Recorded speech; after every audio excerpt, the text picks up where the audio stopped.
with hardly any time, expense, or effort. I hope you all like this simple peacock project.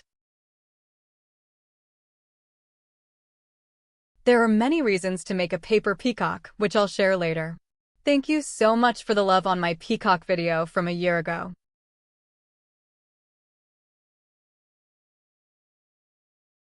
I learned so much making that peacock, and I want to share my experiences every time I made one, regardless of the method. You all loved it. Since starting this channel, I've made 6 or 7 different peacocks, and you've shown so much love to all of them. I've even made 4 or 5 using real feathers. That peacock I posted a year ago will be my last one using real feathers. I've decided never to use them again. I can't tell you how many comments I got from people wanting to buy them. So many people try to turn this into a business, and that just fuels the demand for peacock feathers. It's a natural cycle, but I didn't feel right about it. The more things people make with peacock feathers, the more the demand for them grows in the market. As you know, life seems to have lost its value these days. So, I've committed to never using peacock feathers again. I know my stopping won't shut down the whole market, but I personally won't be making anything with peacock feathers anymore. I still have a few feathers I bought before COVID, which I used for last year's peacock. There are only a couple left.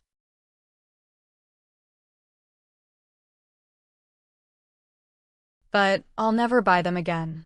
Since we're talking about peacock feathers, let me share another downside with you.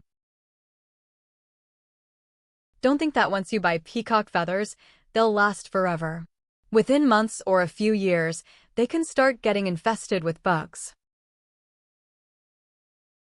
They'll just naturally fall apart and get ruined. So, don't assume you're set for life once you have them. There are plenty of other options out there.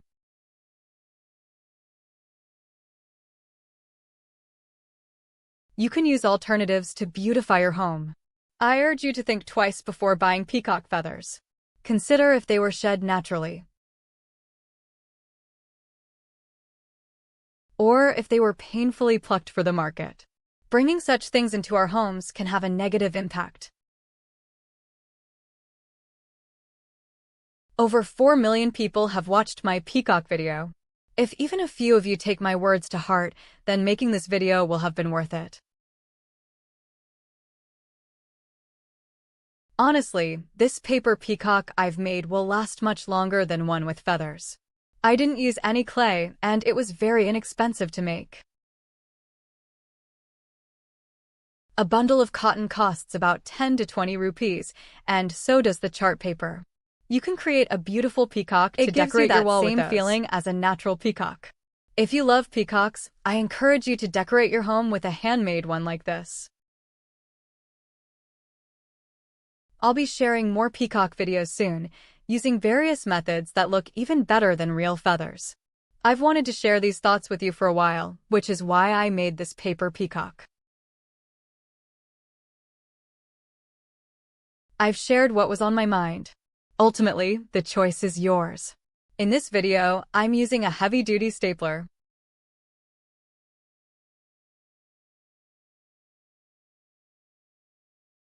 Alternatively, you could make small holes and use wire to tie it. I just need to secure this thick wire here. There are many ways to do this.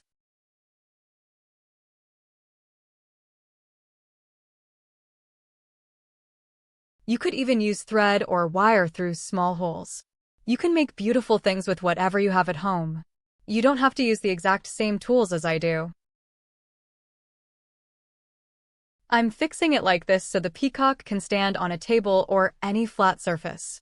That's why I'm using this stiff wire.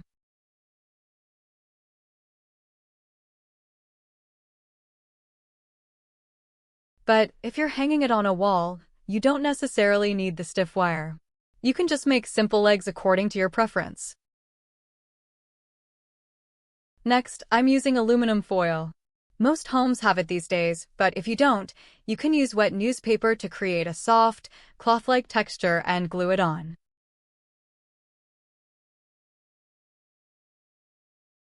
Glue it with white glue and let it dry. I'm using a hot glue gun here, but white glue works just as well for sticking the cotton. In this video, I'm trying to provide alternatives so you don't feel limited if you're missing certain items.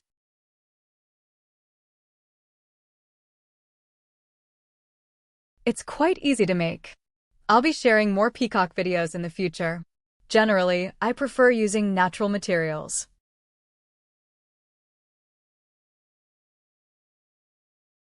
Because everything has its own vibration and energy. What we keep in our homes affects us, so I think clay is one of the best materials to use. Wood and other natural materials are great to have around, much better than synthetic ones. Now, I'm putting some white glue into a bowl. In this small bottle, I have a tiny bit of liquid soap. You can use any body wash or dish soap for this. Then, we'll add some color. You can paint it afterwards, or glue on small pieces of colored paper as another option.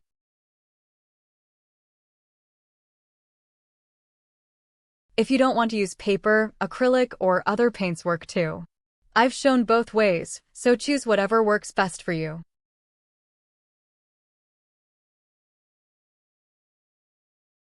I'm going to use acrylic paint instead of paper here. I just mixed in some old, dried-up paint I had lying around. Now, I'll add a thin layer of cotton over it. Since I used a lot of thread to tie it earlier, it's quite visible now. I'll dip very thin layers of cotton into the colored water and apply them. We want the top surface to be smooth and clean. That's why I'm adding this layer. Once it's stuck on, you can brush it or add more color. There are so many options. You could even use a thin layer of air-dry clay. It'll stay hollow and lightweight. Choose whatever method you prefer. One little tip, if you're making this, avoid doing it during the monsoon season. The cardboard and Peacock might separate because it needs a dry place or a fan to dry properly. Since it's cotton, it's absorbed a lot of water and needs to be completely dry. Dry it under a fan or in indirect sunlight. The final result will be beautiful and lightweight, as you'll see at the end.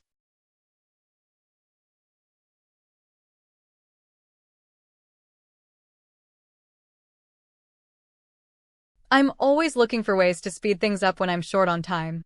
I've found a quick way to dry it that I think you'll appreciate.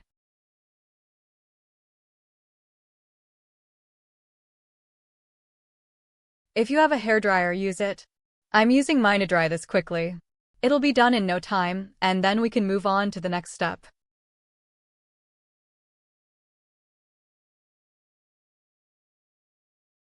I started the next step after just 10 or 15 minutes.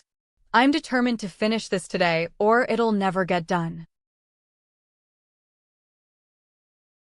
Truth be told, I started this before the Ganesha festival and I'm only finishing it now. If I take a break from a project, it usually gets pushed aside for other things. Let's just finish this up today. I started this peacock before the Ganesha festival began, and it's finally getting done. I had hoped to use it in my Ganesha decorations.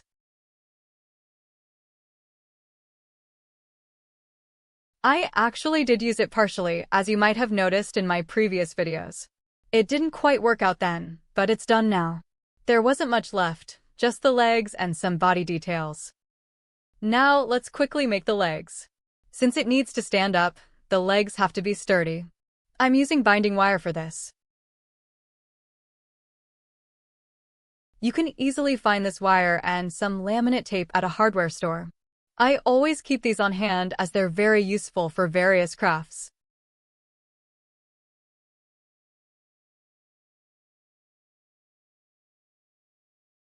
I've made 4 toes, and now I'll attach them by twisting them together. It's a simple way to form the foot, which I'll then attach to the main wire leg.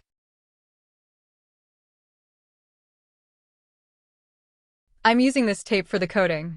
You could also use green tinted tissue paper or just glue on plain tissue paper and paint it green.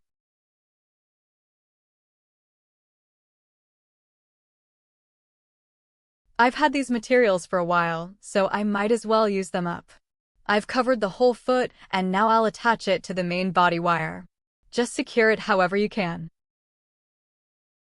I'm just tying the wire and then wrapping it with tape. Using laminate tape and then tissue paper before painting will result in some great-looking legs.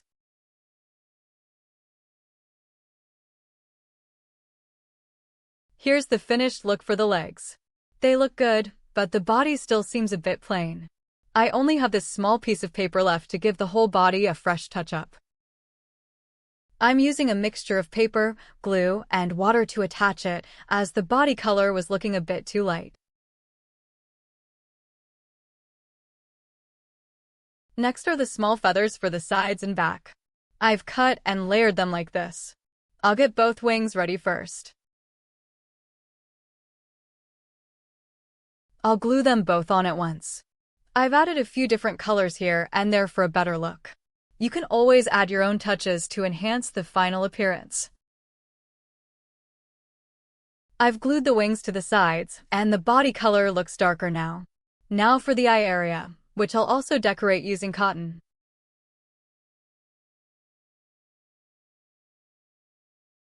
After applying the cotton, I'm using 2 pigeon peas for the eyes since I didn't have any flat beads. I've just glued them right on.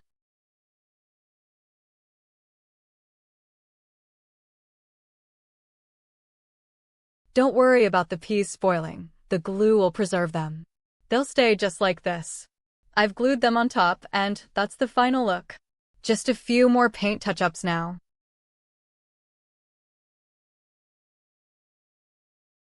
I hope you enjoyed seeing the whole process. If you don't like how it turned out, please let me know your suggestions in the comments. See you in the next video with something new. Bye for now, and thanks for watching.